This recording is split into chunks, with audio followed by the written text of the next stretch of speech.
नमस्कार दोस्तों।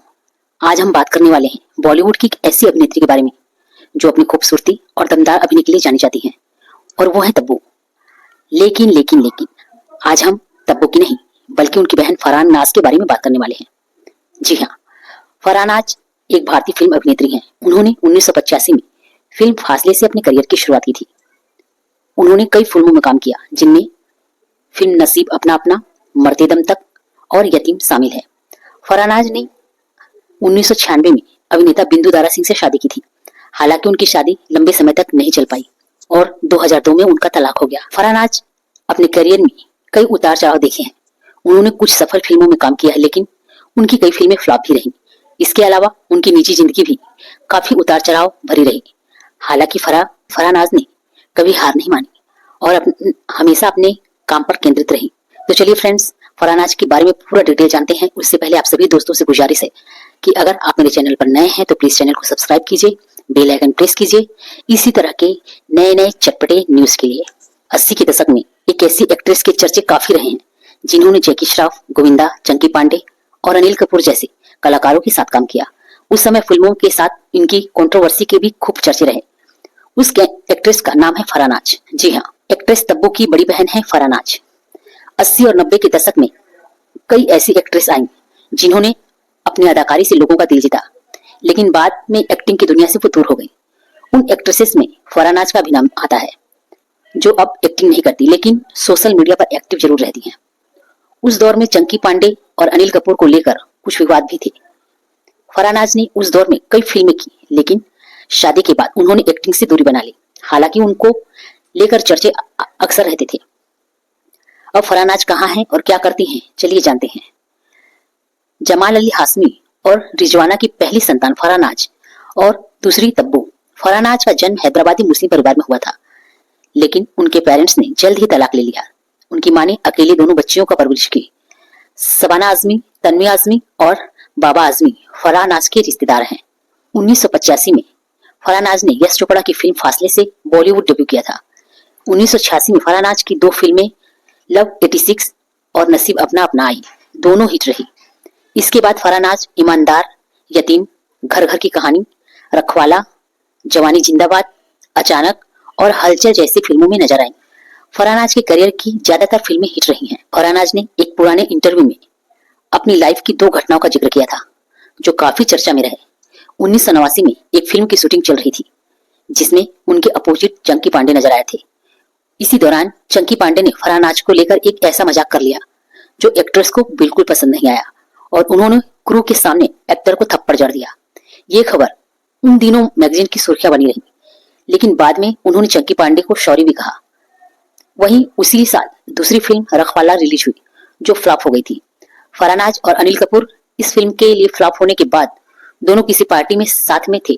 तभी किसी ने कह दिया कि अगर फिल्म में माधुरी दीक्षित को ले लिया जाता तो फिल्म हिट हो जाती, जिस पर अनिल कपूर ने भी हंसते हुए हामी भर दी। इस पर फरहान नाज को गुस्सा आया और उन्होंने अनिल कपूर के साथ कभी काम न करने की धमकी दे दी।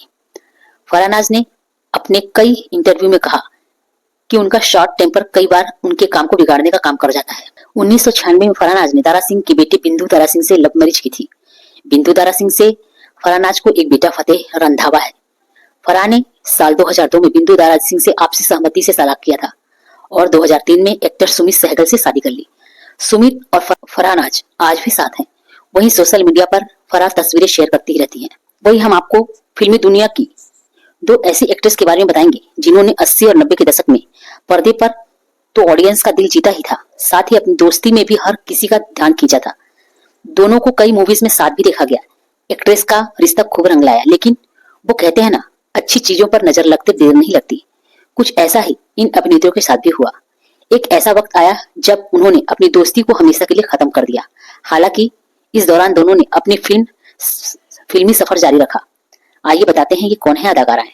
हम जिन दो हीरोइंस की बात कर रहे हैं उनमें से एक है नीलम कोठारी और दूसरी फरहान नाज। आप में से कई लोग नीलम को जानते होंगे। दोनों ही अपने दौर की हिट एक्ट्रेस की लिस्ट में शुमार रही हैं। दो कैदी, लव 86 जैसी मूवी में इन्होंने साथ में काम किया है। इन अभिनेत्रियों ने बॉलीवुड में एक साथ कदम रखा था, लेकिन दोनों की शुरुआत साल 1984 में हुई थी। खास बात तो यह है कि इन दोनों को ही साउथ की फिल्म में काम करते देखा गया था। नीलम ने बंगाली फिल्मों में भी एक्टिंग का जलवा दिखाया था। कहा जाता है ये दोनों हमेशा साथ रहती थी। उनकी यारी काफी फेमस थी, लेकिन एक वक्त आया जब उनके रिश्ते को किसी की बुरी नजर लग गई और दोनों एक हीरो के कारण दोस्ती को किनारा कर दूर कर गई। अब आपके मन में ये सवाल जरूर होगा कि कौन है वो एक्टर जिसने इन एक्ट्रेस के बीच में आकर कहानी में नया मोड़ ले आया। तो वो एक्टर कोई और नहीं, दिग्गज अभिनेता गोविंदा ही थे। गोविंदा के साथ नीलम कोठारी की जोड़ी खूब जमी और फरहान आज के साथ भी उन्हें खूब पसंद किया गया। एक वक्त तो ऐसा भी आया था जब इनके नाम गोविंदा के साथ जोड़े जाने लगे। हालांकि गोविंदा की तरफ से इस मामले पर कभी कोई बयान सामने नहीं आया और न ही नीलम या फरहान ने इस बारे में खुलकर बात की। नीलम ने करीब 45 फिल्में की। 45 फिल्में करने के बाद फिल्मी पर्दे से दूरी बना ली। नीलम की आखिरी फिल्म कसम थी, जो साल 2001 में रिलीज हुई थी। एक्ट्रेस ने ज्वेलरी डिजाइनिंग की दुनिया में अपना हाथ आजमाया और आज उनका नाम फेमस ज्वेलरी डिजाइनर की लिस्ट में शुमार है। वो करोड़ों रुपए की संपत्ति की अकेली मालकिन है। कई देशों में उनका बिजनेस फैला हुआ है। फरहान आज 80 के दशक में फिल्मी दुनिया में एक बड़ा नाम बनकर उभर रही थी। बला की खूबसूरत और अभिनय में भी कमाल की थी। पर दिक्कत तब शुरू हुई जब उनकी बदजुबानी, उनका गुस्सा खबरों में किसी भी और चीज से ज्यादा छाने लगा। खुदा गवाह के निर्देशक मुकुल आनंद से फराह का झगड़ा उस दौर में जमकर सुर्खियों में आया था। फराह के गुस्से से तो अमिताभ बच्चन भी नहीं बच पाए थे। जी हाँ, फिल्म खुदा गवाह ने सन 1992 में रिलीज के साथ खूब कमाई की थी। निर्देशक मुकुल आनंद की इस फिल्म की कहानी सुनते ही हर किसी का दिल जीत रही थी। उस दौर में एक्ट्रेस श्रीदेवी ने ऐलान किया था कि वह अमिताभ बच्चन के साथ काम नहीं करेंगी, लेकिन जब निर्माता मनोज देसाई और निर्देशक मुकुल आनंद की इस कहानी को सुना तो श्रीदेवी ने भी हाँ कर दिया। फिल्म की सफलता कुछ ऐसी थी कि देश तो छोड़िए, अफगानिस्तान में भी जमकर हल्ला मचा था। लेकिन इसी फिल्म की हीरोइन बनने से चुप गई थी एक्ट्रेस फरहानाज। उस दौर में ऐसी बयानबाजी की थी कि हर कोई दंग रह गया था। तब्बू की बहन फरहानाज ने न केवल अमिताभ बच्चन के साथ काम करने से इनकार किया था, बल्कि निर्देशक मुकुल आनंद को भी खुले में चुनौती दे दी थी। निर्देशक मुकुल आनंद ने से एक्ट्रेस फराह को ये पंगा काफी भारी पड़ा था। मुकुल आनंद वो निर्देशक हैं जिन्होंने उस दौर में अग्निपथ, हम, खून का कर्ज, त्रिमूर्ति और खुदा गवाह जैसी सुपर हिट फिल्में बनाई थी। उस दौर की फिल्मी मैगजीन फिल्म फेयर को दिए इंटरव्यू में फराह से फिल्म खुदा गवाह छोड़ने की बात पूछी गई। उनसे पूछा गया कि अमिताभ बच्चन के साथ काम करने के लिए तो दूसरी हीरोइनें तरसती हैं और आपने मुकुल आनंद निर्देशित खुदा गवाह छोड़ दी, जिसमें उनके साथ आपका अहम रोल था। इस सवाल के जवाब में एक्ट्रेस ने कहा, मुझे बड़े और ऊंचे करियर के लिए अमिताभ बच्चन की कोई जरूरत नहीं। इस बात की कोई गारंटी नहीं कि अमिताभ की फिल्म हिट ही होगी। वहीं निर्देशक मुकुल आनंद के बारे में इसी जवाब में एक्ट्रेस ने आगे कहा था, मुकुल आनंद वे कहते हैं कि मुझे उनकी जरूरत है, उन्हें मेरी नहीं। बकवास, मुझे उनकी जरूरत नहीं, बल्कि मैं तो उन्हें ऐसा सबक सिखाऊंगी कि उन्हें मेरे सामने घुटने टेकने पड़ेंगे। और आपने खुदा गवाह में मेरे जिस अहम रोल की चर्चा की वह एक एक्स्ट्रा रोल से ज्यादा कुछ नहीं। क्या मेरी औकात इस इंडस्ट्री में बस इतनी है मैं एक्स्ट्रा रोल करूं? 50 फिल्में हैं इस समय मेरे पास।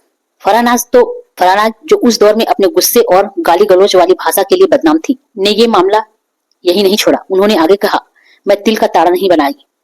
मुकुल जी 3 फिल्मों में अमिताभ बच्चन जी को डायरेक्ट क्या कर रहे हैं, सोचते हैं मैं भी उनके चमचों की तरह मुकुल जी कह कर उनके आगे पीछे फिरती रहूं, लेकिन मैं ऐसा करूंगी नहीं। मुझे किसी की खुशामद करने की कोई जरूरत नहीं।